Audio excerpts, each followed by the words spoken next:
Small student, हम लोग chapter 2 विलियन में है। इसमें हम अणुसंख्यक गुणधर्म देखेंगे। तो अणुसंख्यक गुणधर्म क्या होता है और उसके कुछ प्रकार। तो हमने देखो सीरियल वाइज तो नहीं, लेकिन क्वथनांक में उन्नयन पढ़ लिया है, तो उसी में एक आता है। ठीक है, तो अणुसंख्यक गुणधर्म किसे कहते हैं? क्वेश्चन किस टाइप का बन सकता है ना? अणुसंख्यक गुणधर्म किसे कहते हैं? किसी एक प्रकार का को समझाइए, उसके लिए गणितीय व्यंजक की स्थापना के लिए ये पूछा जा सकता है इस टाइप का क्वेश्चन। तो हम पहले है ना अणुसंख्यक, हमारा हेडिंग क्या रहेगा आज का? अणुसंख्यक गुणधर्म। अणुसंख्यक गुणधर्म। तो अणुसंख्यक गुणधर्म किसे कहेंगे? विलयन के वे गुण जो विलय के अणुओं की संख्या पर निर्भर करता है, उसको हम क्या बोलते हैं? अणुसंख्यक गुणधर्म। लिखना पड़ेगा कि लिख लोगे? विलयन के वे गुण जो विलय की संख्याओं पर निर्भर करता है। इस लाइन से समझ में आ रहा है?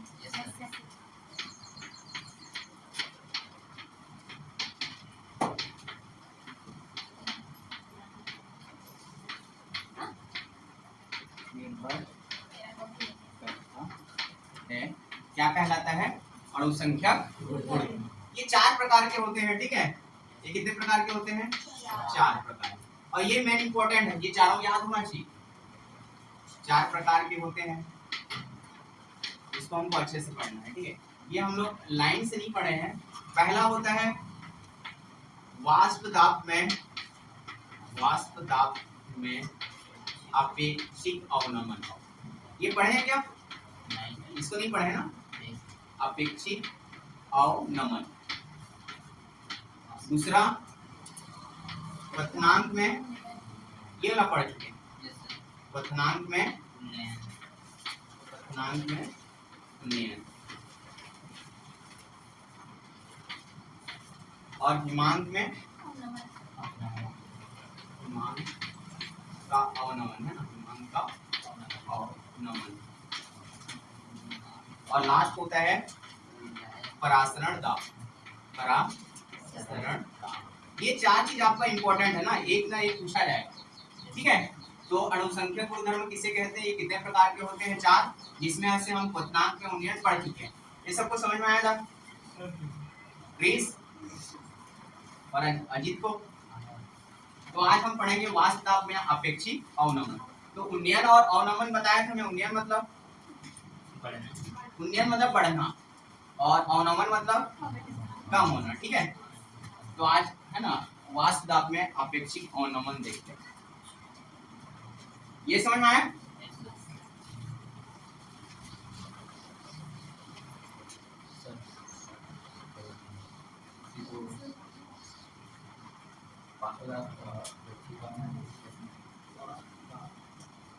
क्या उसका डेफिनेशन पढ़े थे हम लोग, ये सब व्यंजक नहीं पढ़े थे। ठीक है, तो पहला हेडिंग क्या है? उसके प्रकार में से वाष्प दाब में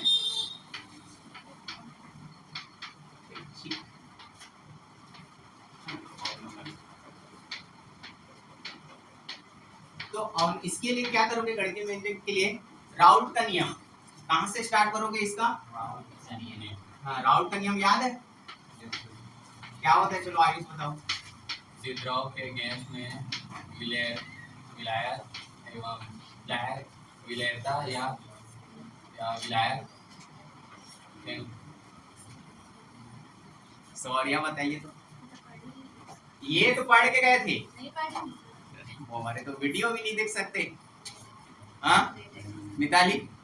किसी गैस के विलयन के विलयता के समानुपाती होता है। विलयता के समान। आप बताइए गौरव।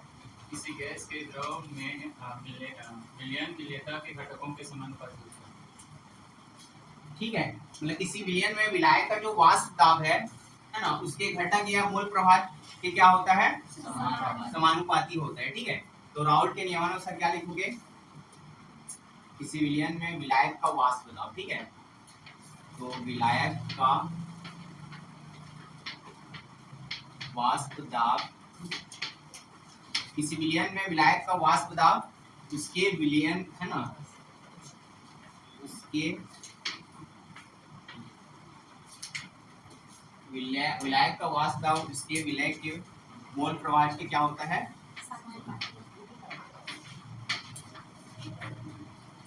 या घटक भी लिख सकते हो ना, मोल प्रवाह के क्या होता है, समानुपाती। ये राउल का नियम है, ठीक है। तो इसको हम कैसे लिखते हैं, विलायक का वाष्प दाब मतलब हम क्या मान लिए, PA मान लिया, ठीक है ना। समानुपाती होता है मतलब ये साइन होता है उसके मोल प्रवाह का। तो अभी हम एक की बात कर रहे हैं, तो PA बराबर क्या मिला हमको, XA मिला ये। अब हम अनुक्रमानुपाती को हटाएंगे तो एक नियतांक लेंगे, तो यहाँ पे हम एक नियतांक क्या ले रहे हैं, K। तो ये ऐसा होगा, इसको हम क्या मान लिया, समीकरण है ना 1 मान लिया।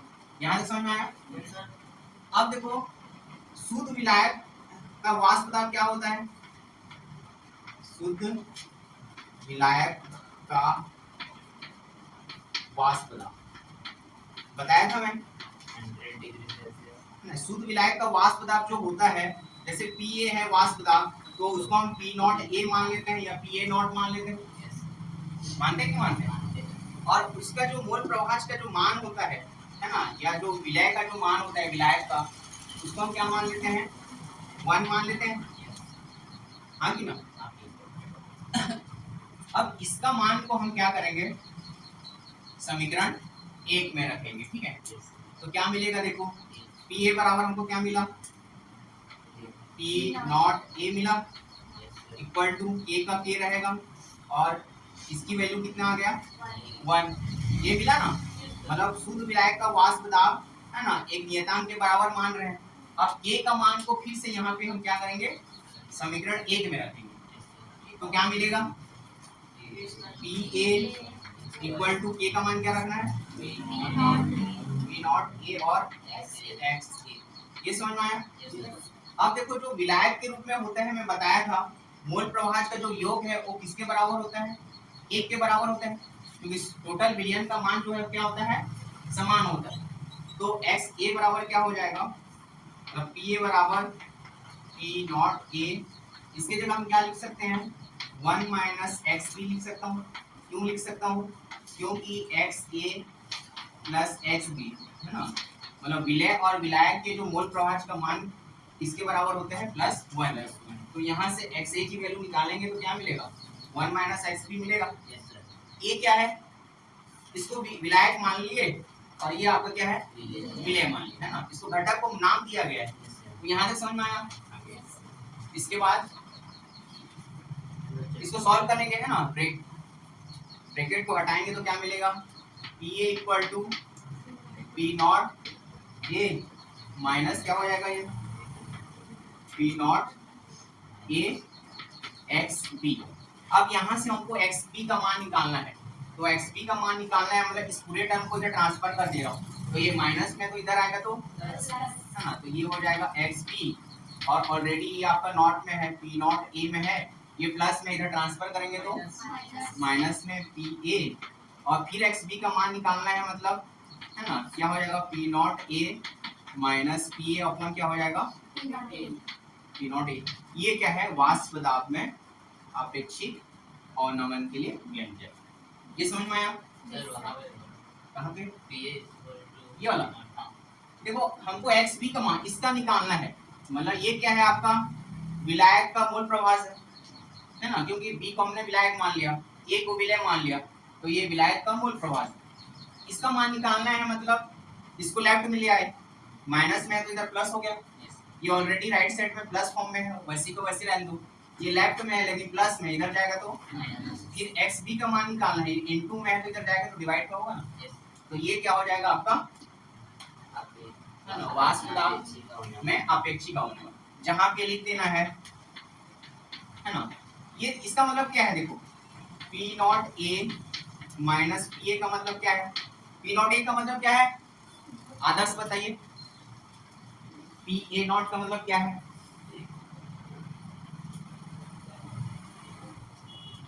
प्रेस नहीं पता, इतना देर से क्या बोल रहा था मैं, यहाँ पे लिखा भी हुआ है, देखो जहाँ नॉट लिखा हो शुद्ध विलायक का वाष्प दाब है ना, और ये जो दिख रहे हैं मतलब वो विलायक का वाष्प दाब, ठीक है। तो शुद्ध विलायक का वाष्प दाब माइनस विलायक का वाष्प दाब, मतलब उसके वाष्प दाब में क्या हो रहा है, परिवर्तन हो रहा है, कम हो रहा है ना। तो कम होना मतलब क्या बताया था मैं, अवनमन बताया था।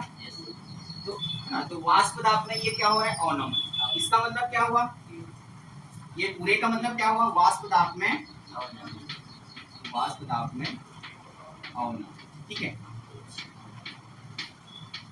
और इसमें यदि हम डिवाइड पी ए नॉट कर दें, मतलब ये कर दें, है ना, पी ए नॉट कर दें, तो ये क्या हो जाएगा, प्रति इकाई या प्रति शुद्ध विलायक वाष्प दाब में अवनमन है ना। ये देखो अपेक्षिक मतलब तुलनात्मक होता है ना, अपेक्षिक मतलब क्या होता है, तुलनात्मक। तो इसका डेफिनेशन हम लिखना चाहें तो क्या हो जाएगा, वाष्प दाब में अपेक्षिक अवनमन जो है विलायक के मोल प्रभाज के बराबर होता है, लिख सकते हैं। डेफिनेशन हम लिखना चाहें तो इस इक्वेशन से, ये क्या है पूरा, ये पूरा इक्वेशन क्या है, वाष्प दाब में अपेक्षिक अवनमन को डिनोट कर रहा है ना, और ये क्या है, विलायक का। तो हम डेफिनेशन देना चाहें तो क्या हो जाएगा, वाष्प दाब में अपेक्षिक अवनमन विलायक के मोल है ना प्रभाज के बराबर होता है, लिख सकते हैं। तो यहाँ से डेफिनेशन लिखना चाहो तो लिख लेना। तो समझ में आया क्या क्या है, यहाँ पे बता देना। ये तो आपका कौन सा, देखो जैसे आप मानोगे यहाँ पे विलायक है, ठीक है, बी ये अलग अलग मान भी सकते हो, जरूरी नहीं है कि बी हमेशा विलायक मानना, वो अपने हिसाब से मान सकते हो, लेकिन यहाँ पे बी, यहाँ पे क्या है, विलायक है। तो यहाँ पे लिख लेना है ना, एक्स बी क्या है, विलायक का मोल प्रभाव, विलायक का जो है बता देना, मोल प्रभाव या घटक भी लिख सकते हो, ठीक है। और ये तो सब पता है, ये क्या है, शुद्ध विलायक का वाष्प दाब है ना, और ये क्या है, विलायक का, ठीक है। देखो ये विलायक बोल रहे हैं तो बी को विलायक का मोल प्रभाव मान लेना, ठीक है, क्योंकि ये शुद्ध विलायक का मान रहे हैं तो बी वाला टर्म क्या होगा, विलय होगा, ठीक है। बी वाला टर्म क्या होगा, क्योंकि ये इसको हम विलायक मान रहे हैं ए को, तो बी वाला टर्म क्या होगा, तो ये विलय का मोल प्रभाव जो है वाष्प दाब में अपेक्षिक अवनमन के बराबर होता है। ये समझ में आया, बन जाएगा, आएगा तो कि कुछ डाउट इसमें, आयुष। चलो आप एक और पढ़ लेते हैं, क्वथनांक में उन्नयन हो गया था ना, एक तीसरा वाला पढ़ लेते हैं, हिमांक में थर्ड दूसरा पढ़ लिए थे, तीसरा देख लेते हैं, हिमांक का अवनमन, ठीक है। अवनमन मतलब फिर से क्या हुआ, कमी। हिमांक मतलब है ना, हिमांक किसको बोलेंगे, हिमांक का डेफिनेशन, हिमांक को है ना, फ्रेजिंग पॉइंट, फ्रीज होता है ना, फ्रेजिंग पॉइंट क्या होता है, हिमांक क्या में परिवर्तित होता है, कौन, हाँ मतलब वह ताप जिस पर जो द्रव है ना ठोस में परिवर्तित होता है, क्या कहलाता है, लिख लोगे, लिखना नहीं पड़ेगा, हो गया है ना। तो हिमांक में परिवर्तन जो होता है, इसका जो डेफिनेशन में नियम है, हिमांक में जो परिवर्तन है मोललता के क्या होता है, समानुपाती होता है ना। हिमांक में परिवर्तन, हिमांक में परिवर्तन मोललता हमने पढ़ चुका है, मोललता के क्या होता है, समानुपाती। तो उसको हम है ना लिखेंगे तो कैसे लिखेंगे, हिमांक में परिवर्तन को डेल टी ऑफ एफ लिख सकते हैं, फ्रीजिंग पॉइंट ऑफ टेम्परेचर है ना, इसके अनुक्रमानुपाती होता है या समानुपाती होता है। तो मोललता को हम किससे डिनोट करते हैं, अब अनुक्रमानुपाती को हटाएंगे तो क्या मिलेगा, हैं, एक नियतांक लेंगे, एफ ले लो, यहाँ पे एफ है तो ये एफ एक नियतांक ले ली, और ये आपका क्या है, मोललता नियतांक है ये, ये हिमांक नियतांक है, एफ मतलब फ्रीजिंग पॉइंट, तो हिमांक नियतांक को क्या एफ ले लिया हमने, इसको माने हैं, ठीक है। ये इसलिए नहीं माने हैं क्योंकि हिमांक नियतांक इसलिए कि एफ मान लिया, ठीक, ये भी मानोगे सही है, मान लेना ठीक है ना। अब मूलकता बताया था मैं, मूलकता का डेफिनेशन है, आप बताइए दीपक। हाँ, विलायक के नहीं उसका सूत्र बता दो, क्योंकि यहाँ पे सूत्र की जरूरत है। विलेय के मोलों की संख्या बटा विलायक का द्रव्यमान किलोग्राम। द्रव्यमान किलोग्राम, है ना। तो यहाँ पे देखो मूलकता के मान का सूत्र रख देना है, ठीक है। तो ये डेल टी एफ बराबर क्या हो जाएगा, ये एफ, तो ये क्या होता है डब्ल्यू बी अपॉन क्या होता है डब्ल्यू ए इंटू, और क्या बचा आपका आणविक द्रव्यमान, तो ये एम बी होता है, और डब्ल्यू ए किस में होता है ग्राम में, ठीक है, और इंटू क्या होता है 1000, 10,000 नहीं 1000, ठीक है। तो हिमांक में परिवर्तन के लिए यही सूत्र याद रखना है, ठीक है। जहाँ पे डब्ल्यू बी क्या है, डब्ल्यू बी क्या है विलायक का द्रव्यमान, और है ना डब्ल्यू ए क्या है विलायक का द्रव्यमान, और ये एम बी क्या है विलायक का आणविक द्रव्यमान, मोलर द्रव्यमान होता है ना, मोलर मान। तो आणविक द्रव्यमान कैसे निकालते थे, याद है भूल गए कैसे निकालते थे, हाँ आयुष बताइए। कोई भी सूत्र दिया जाता था तो उसके हाँ जैसे H2O का आणविक है ना, मोलर द्रव्यमान क्या होगा इसका, अरे वो बताया दिया गया, पता था, तो ये सूत्र है बस, ठीक है। तो हिमांक में परिवर्तन किसके समानुपाती होता है, मूलकता के समानुपाती होता है। तो स्ट्रक्चर बनाओगे तो ऐसे लिख सकते हो ना 2 लाइन, और ये m की का फॉर्मूला है, m का फॉर्मूला को पुट अप कर देना है, तो हिमांक में परिवर्तन जो है मूलकता के बराबर हो जाता है। तो ये हिमांक में परिवर्तन के लिए व्यंजक है, ठीक है। तो आज की क्लास के लिए इतना, कल हम परासरण दाब पढ़ेंगे, ठीक है। आ रहा है कि नहीं आ रहा है, हाँ? ग्राफ भी है, कल बताएंगे फिर ग्राफ है तो।